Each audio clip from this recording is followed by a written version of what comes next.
Dostlar, biz bugün intervyu bilen bik kızıklı hem şuluk vaqtda qo'rqinish prank tushirga bo'ldik. Selam. Ko'rganiga shamila shu qorilar bilan biz bugün kishilarning akringina ortlaridan kelib, quloqlaridan qitiqlayashaqmiz. Qoriymiz reaksiyalari nechik bo'lar ekan?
Sen aradın bugün.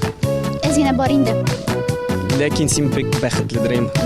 Men bik baxtli. Shundan da do'stlar, biz bugün bik baxtli, chunki biz bugün bik ko'p emotsiyalar ko'rdik.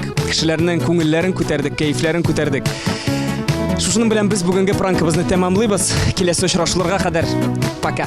Пока.